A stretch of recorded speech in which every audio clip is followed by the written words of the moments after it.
Kalau semua parpol dirangkul jadi koalisi, tapi kan kekhawatirannya gini, jangan sampai ada pluralisme otoriter yang kemudian dikhawatirkan akan terjadi nanti di pemerintahan Prabowo nanti. Kekuasaan menjadi absolut, tidak ada check and balances karena semua parpol gabung jadi koalisi. Itu gimana nanti?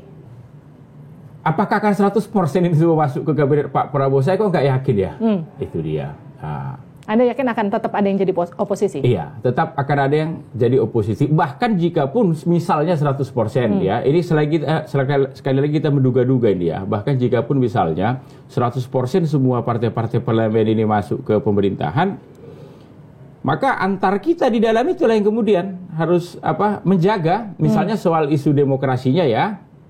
Kami Partai Demokrat ini kan sejak dulu salah satu nilai-nilai yang diturunkan Pak SBY ke kami selaku ideolog itu kan pertama itu demokrasi ini harus kalian jaga begitulah.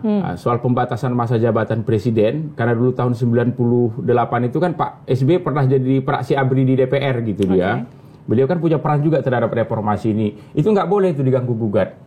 Itu makanya baik kami di dalam pemerintahan ataupun di luar pemerintahan, kalau kemudian ada niat misalnya yang berkuasa pada saat itu ingin mengubah kembali soal pembatasan masa jabatan presiden ini, di dalam kekuasaan pun kami pasti akan kami tentang itu.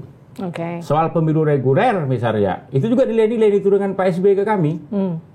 Itu makanya kalau kami ditanya apakah pemilu harus 5 tahun sekali tanpa perlu konsultasi ke DPP pun, semua kader Partai Demokrat begitu secara mandiri berani mengatakan iya. Karena ada nilai-nilainya kan. Itu misalnya seperti kami Demokrat, soal fiskal, ini juga diperhatikan oleh Pak SBY.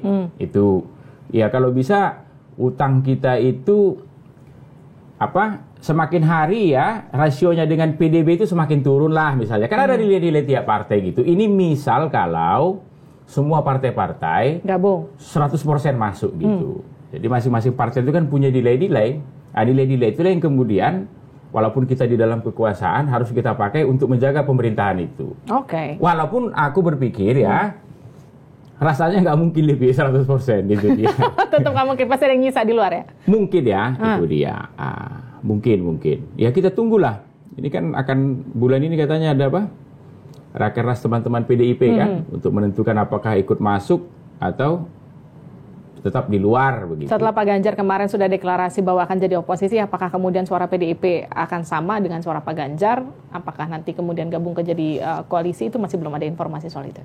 Itu yang kita tunggu. Kalau pernyataan Mas Ganjar kemarin kan itu personal ya. Tapi lebih milih PDIP yang gabung ke koalisi atau Nasdem yang gabung ke koalisi? Aku tidak dalam posisi memilih mana yang lebih baik. Itu kembali ke Pak Prabowo lah.